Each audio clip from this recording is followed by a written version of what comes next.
어떤 결론? 오늘 결론이 뭔가 나옵니다, 지금요.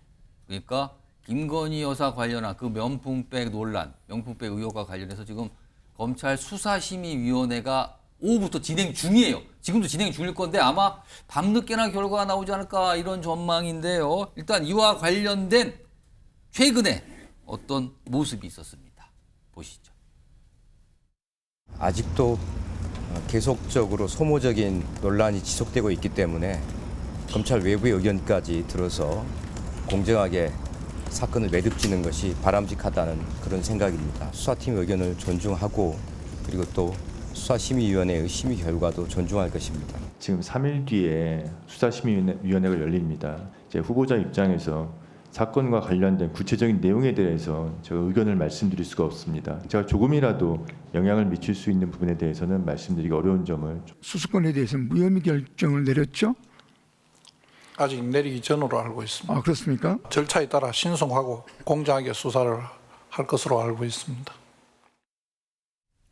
자, 화면 좀 보겠습니다. 지금 검찰 수사심의위원회가 진행 중이에요. 내용 좀 소개해드리죠. 바로 이겁니다.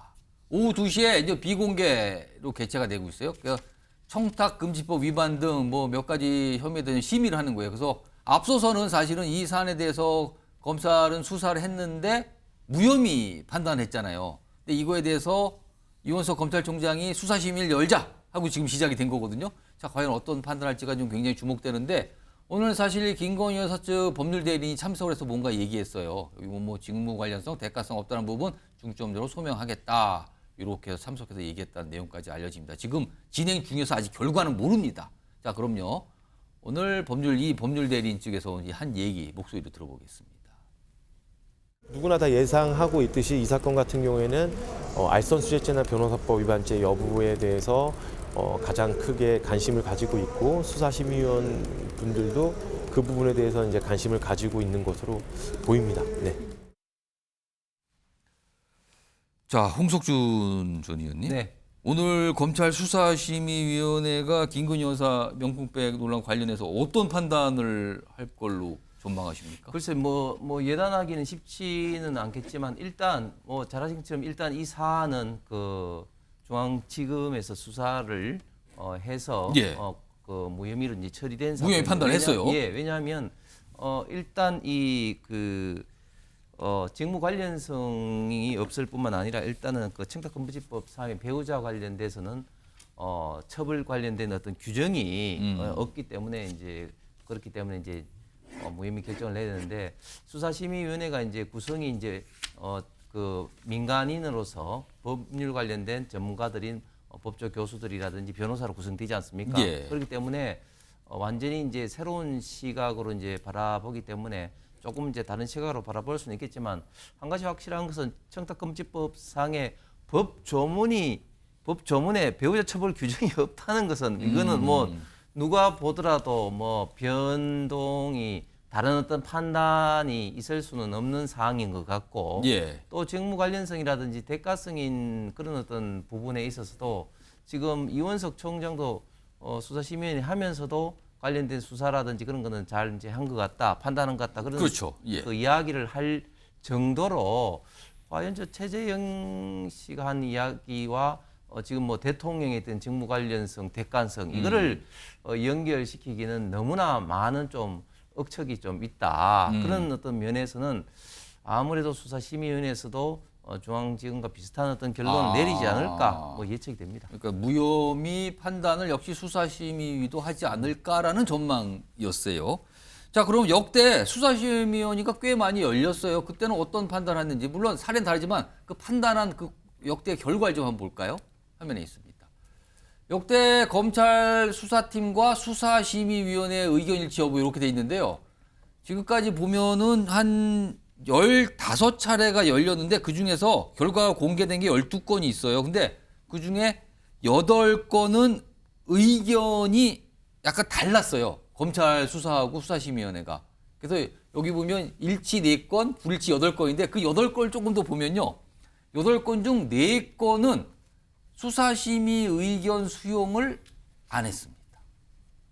근데 여기서 중요한 거는요. 여기 보면 수사심의에서 불기소라고 판단했는데 검찰이 기소한 게 4건이 있었어요. 8건 중에. 그리고 나머지 4건은요. 수사심의위원회가 기소라고 결정을 한 거예요. 그리고 검찰은 사실 그걸 수용해서 실제 기소를 했어요. 그러니까 수사심의의 기소 판단을 검찰이 불기소한 사례는 없었어요. 기소라고 판단하면 다 기소를 했다는 거예요. 4건 모두. 이게 좀 이 전례처럼 남아 있거든요. 자, 서영주 소장님. 만약에 수사심의위원회가 불기소 결정한다. 그럼 무혐의 판단이거든요. 그럼 이제 검찰과 판단이 같은 건데 만약에 수사심의위원회가 기소 의견을 낸다. 과연 검찰이 이번에도 수용을 할까요?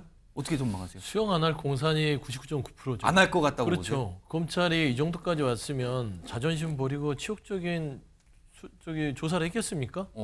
모처에 경호처에 가서 휴대폰 압수당하면서 반납하면서 출장 조사를 할 정도면 이미 검찰이 자존심을 버린 거예요. 김건희 여사라는 대통령 배우자 앞에서 무릎을 꿇은 것인데 여기서 꿇은 무릎을 다시 펼 이유가 없잖아요. 그렇기 때문에 수사심의위원회의 어떤 결과에 대해서 기소 의견이 오더라도 존중은 하겠죠. 그리고 상황상도 이창수 서울지검장이 왔을 때부터 우리가 송경호 이 팀을 공중분해하면서 얘기했잖아요. 아, 김건희 여사 무혐의 주려고 하는 거 아니야? 근데 이창수 지검장이 오면서 무혐의가 나왔단 말입니다. 예. 근데 아무리 수사심의위원회는 어차피 강제력이 없기 때문에 이창수 지검장은 결국에는 존중만 하겠다. 끝. 그러게 될 공산이 큽니다. 최영철 편집위원 지금 뭐 결과 모르지만 둘 중에 하나잖아요. 기소 결정을 하는지 불기소 결정 둘 중에 하나예요. 근데 이제 이거에 따른 시나리오들이 벌써 정치권에서는 회자가 되는데 이겁니다. 만약에 기소 결정을 했는데 검찰이 이 의견을 따르지 않는다면 엄청난 여론적 부담이 있을 것이다라는 게 하나가 있고요. 또 다른 거는 만약에 수사심의위원회가 검찰과 마찬가지로 무혐의, 그래서 불기소 의견을 낸다면 야당은 특검 요구 등 더 거세게 할 것이다. 이런 두 가지 시나리오가 나오더군요. 이거 어떻게 보십니까? 어찌됐건 야당은 강력히 반발을 할 겁니다. 어떤 결과가 나오든지. 근데 저는 뭐 검찰의 수사가 그 방향으로 불기소 쪽으로 수사심의위원회는 내릴 거라고 봅니다. 왜냐하면 전망을 그렇게 하세요? 그렇습니다. 왜냐하면 이게 범행을 할 때 최재형이 예. 범행의 의도가 있었겠죠. 이게 피의자 신문조사에서도 다 나왔을 겁니다. 이 사람의 진술이 나의 범행 의도는 이것이었다. 내가 가방을 공유한 것은 예. 이런 의도였다. 그러니까 제가 볼 때는 그 몰래카메라까지 들고 간 것을 보면 김건희 여사에게 창피를 주려는 그 목적이 있었을 뿐이지 청탁이 있었을 가능성은 없죠. 청탁이 있었으면 왜 이것을 공개했겠습니까? 그럼 자신도 처벌을 받는데. 그러니까 그런 것은 상식적으로 최재형의 범행 의도를 참 이해하지 못하는 사람들이 궤변일 뿐이고 어쨌든 최재형의 범행 목적은 김건희 여사의 창피를 주는 목적이었는데 예. 결국에 사건이 커지다 보니까 김건희 여사를 처벌할 목적으로 김건희 여사에게 내가 뭐 어떤 청탁을 할 목적으로 이것을 공여해야겠다 이렇게 나오는 것이죠. 저는 어쨌든 검찰 수사 결과에서 이런 것들이 정확하게 있었기 때문에 예. 검찰이 불기소를 내렸고 범행 의도는 결국에는 청탁이 아닌 단순한 창피주기였다 이렇게 검찰이 봤을 것이고 그러한 증거가 있었기 때문에 이런 결론을 내렸기 때문에 수사심의위원회에서도 그것을 보고 아마 결론을 그렇게 내릴 거라 봅니다. 지금 오늘 밤 늦게나 아마 결과가 나올 것이다. 워낙 주목을 받는 사안이니까 굉장히 고심과 고심을 할 것이다. 뭐 이런 추측, 추정, 전망이 좀 나오는 상황입니다. 기다려 보겠습니다.